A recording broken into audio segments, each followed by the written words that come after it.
What's good, y'all? This is Courtney, and I want to talk about the Sacrament. The Sacrament, produced by Eli Roth and written and directed by Ty West. Child. Let's just say, okay, when I was looking it up, see if I missed anything before I started this quick ass review, I was like, this, before I looked it up, and when I was watching it the first time, now the first time I watched it, I was half asleep. But I know as soon as I heard Father, as soon as I heard him speak, I was like, is he supposed to be Jim Jones? Jim Jones just older, got a little bit more weight on him, and all that. I said, oh, so he supposed to be Jim Jones. And kind of find out, it was based off the events of Jim Jones and, the People's Temple. So, cults. Cults is a interesting topic. I've been kind of watching documentaries about them and reading up on something due to the fact that I'm finna start on a story about a cult leader and all. So, research. And, I like Eli Roth. I like most of the stuff he puts his name on, or he done had a good hand in. So when I saw Sacrament, I saw some people, they didn't too much like it. It was, I guess you could probably say, kind of split down the middle, if you will. But it's one thing about certain movies. I will always say some of the best horror is real life, when it's depictions of real life. And that last 10 minutes, before them end credits, it terrified me, because I'm looking at it like, I could see this happening. I really can. And I'm like, and then I'm watching it and I'm like, oh my God, is this what the people from under Jim Jones community, is that what they went through? Is that how it went down? Is that how all them people died? The elderly, the adults, the children, the babies, So it was rough. Let's just say it was rough, y'all. So there's a fashion photographer. He had a sister. He got a sister that was an addict. But under the tutelage of Father and his religious commune called Eden Parish, she got clean. And, she sends a correspondence like, woo, I want to see you, woo, woo, woo. And so he tells these, I guess his friends or his colleagues of him, they work for Vice. And, they like, what? Cup? You gotta be kidding. Let's go see. And so they take their crazy asses down there to Eden Parish. Now, they don't say where is that exactly, but what I'm gathering is probably in South Central America. There's a whole lot of red flags in this movie. I'm just saying, and I'm gonna be truthful with you. That first red flag, baby, as soon as I saw them guards with automatic rifles, I'd have said the brother, okay, pimpin', listen, I'm gonna holler at you later. Make sure you be at the at the airstrip and everything. Now, if you don't show up tomorrow, 8 o'clock, deuces. I'm getting the hell on. So there's red flags in this shit. And so they get there, and the guards was only expecting one person, which was the brother. They weren't expecting the other two, a reporter and a cameraman. So I guess when they saw their press equipment, they got scared. They got worried. But Caroline, I'm thinking that's the sister, she showed up. She's so perky and jittery. And I'm like, what drug was you on? I'm like, is y'all growing some angel dust over there or whatever? Cause you a little too jittery and perky to be an ex-addict. I'm just saying, listen, I don't know too many ex-addicts, so I really don't know how they will act, but I'm quite sure if you'd have looked at her, see how she acted all nervous and jittery and all and everything, I'd be like, girl, is you high? Is you high? You high, ain't you? Yeah, your ass high. But she smoothed shit over and basically said, come in. And you see this commune, and they basically live off the land. They got, the nursery, they got the nurses station, they got all the houses, different beds, and whoop-de-woo-woo-woo. It's so functioning, so sufficient as community and everything. And so, some of the people are there, and listen, they are saying the praises of this place and of Father. Oh, how we love Father. We ain't got to worry about any other isms. Racism, sexism, ageism, econ brackism. We ain't got to worry about none of that.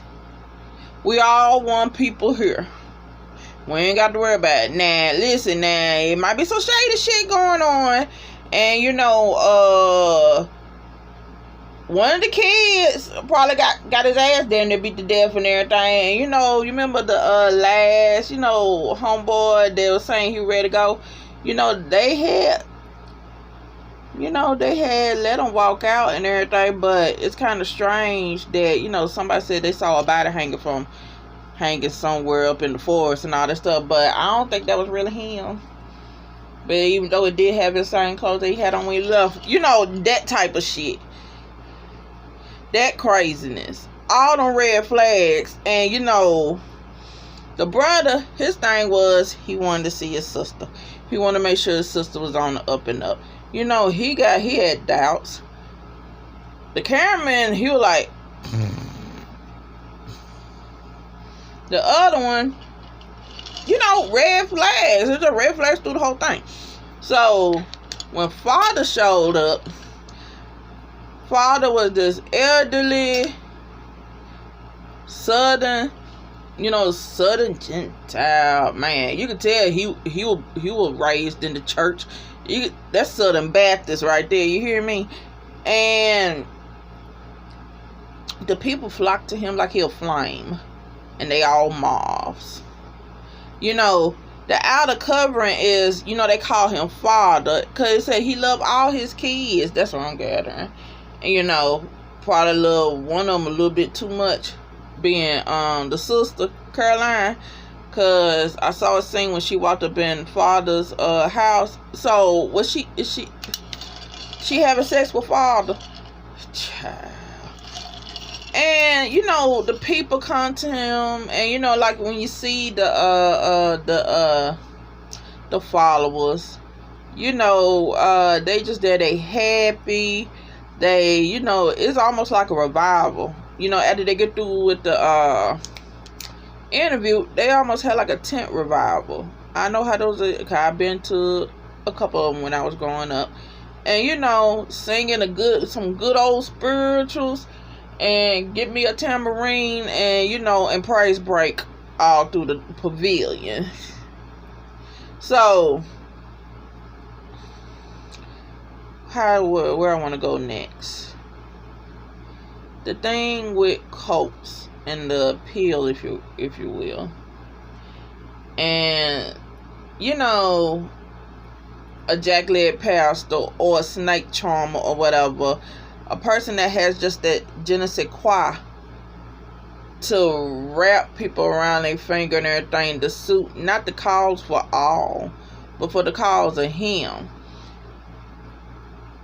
I could see how they probably got that girl, Caroline. He helped to get clean. I'm quite sure he did. He helped to get clean while he gave her another addiction. You get me? She left the drugs alone, but she found her a new drug, which was him. And leaders like that, when they nefarious and all this shit, and they get these followers that's beaten down by life, regardless of, race, sex, income bracket, disabilities, or anything. It don't even fucking matter. If they beat up by life and they find somebody who speaks to them, who touches something up in them, and basically said, you want heaven, you want to start over, you won't have to worry about the wicked ass world that's around you. Drop everything you're doing, come follow me. But first, we're gonna need to clean out your bank accounts. You're gonna have to sell everything. How's your credit? Yeah, you're gonna have to here's what you need to do. Liquidate everything and put it right here. It's for the betterment of everybody, y'all. It's for the betterment of us. We gonna have our own heaven on earth. You know? As long as you abide by what I do. And as long as you do as I say. And the defectors, they die. Anybody disobey me, you gonna get beat. You know, yeah, they love Father, but trust the plus they feared that man more than they loved him. Cause yeah, that was Father, but he also had his day ones around him that basically dotted out the punishment for them bad followers that don't mind. Now, it was one mama there. She had the mute daughter. She was like, her and a couple others like, listen, y'all got a helicopter? Y'all getting out of here? We coming too. I can't let my kids stay here. I can't. No, look what they did to her. Look, they beat her up. They did this shit and all that stuff. And you know, the reporter from Vice and, you know, the cameraman like, listen, we can't take out these people and everything. And, you know, they already had doubts. Like, this shit just ain't apple pie. This shit ain't apple pie. It's flies and maggots, you know, underneath the crust and shit like that. So, now, the pilot of the helicopter basically said, you got to the mall, so you better do what you need to do. Oh, I'm dipping out without you. So they had to deal with that. Now you can see everything just spiraling out of control. And you know, when you're watching this movie, you have a front row seat. And you see that, you know, Father knew some of these people, the photographers and reporters, and they're gonna come. Yeah, we could tell them everything. We could paint you all these pretty pictures about how it looks. You know, it's heavy. We don't force nothing. Woo-to-woo. But the reporter's perception ain't gonna be like those who's there. Ain't gonna be the perception that Father wants brought out. So I think Father already knew. Yeah, we're going to kill them all. We're going to kill everybody. And y'all, the last 10 minutes. Was it 10 or 15? I don't know. When that guy was fixing up that Kool-Aid, drug, you know, doing the syringes with it. And, you know, the cups, pills, and all that stuff. And after I had got through watching Sacrament, I went and pulled up a Jim Jones documentary. And it was the same shit, the same stuff, like the cups, the syringes, pill, all that stuff, just like Jim Jones and them did.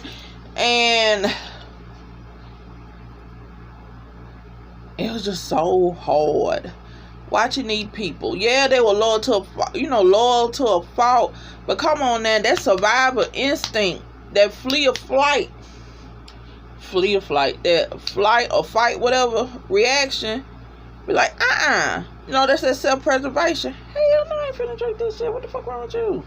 And you know, it was some that did it blind faith. They ain't care. They believed everything that old crotchety ass jackleg pastor preached. You know, I'm like this. Are you for real? Are you sure? Well, why the hell you ain't drinking no Kool-Aid with us?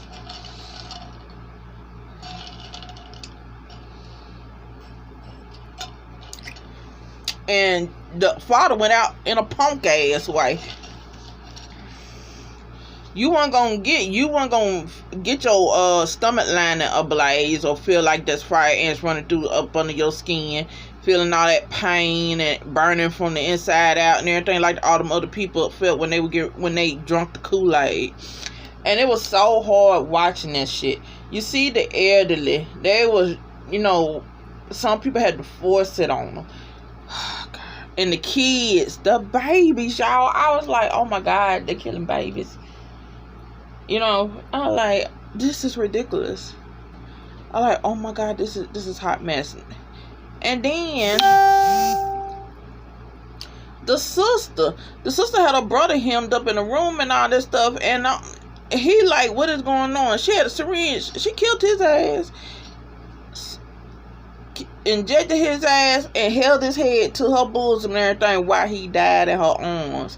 And you could see he couldn't do nothing. He was tied to a chair, and he was frightened beyond belief, and he was trying to get away. He was trying to figure out what you put in me, what you doing, what's this, and that was the hardest scene for me to watch.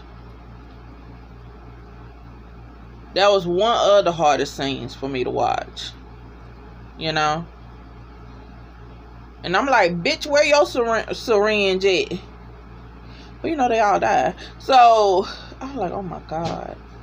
And the mother with the mute daughter.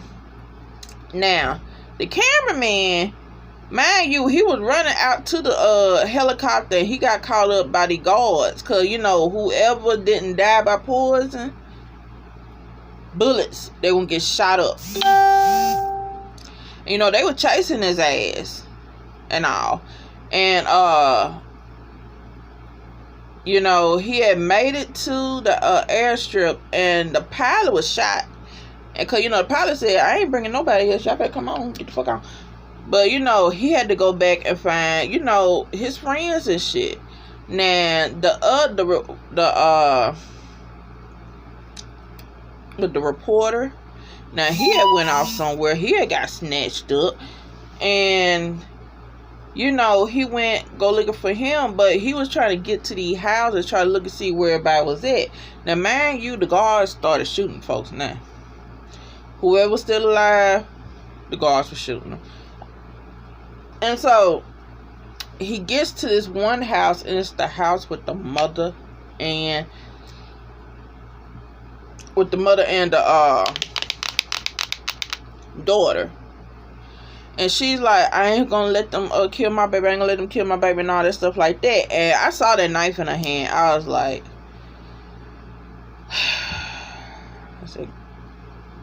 lady, don't do it. Don't do it. I get it, but just don't do it. Give the baby to the man. The baby mute anyway. It ain't gonna make no noise. That baby can hide under the bed. You know what I'm saying? And, he basically tell her, listen, get under the bed, hide under the bed. He gets under one of them beds, and that woman goes and slit her daughter's throat, and I was like, oh my God. And then so the guard came in, pumped her full of bullets. And I was just like, y'all, it's fucking crazy. A hot ass mess. Now, the cameraman, he goes and find his friend, right? Friend is hemmed up in a house, and there go father.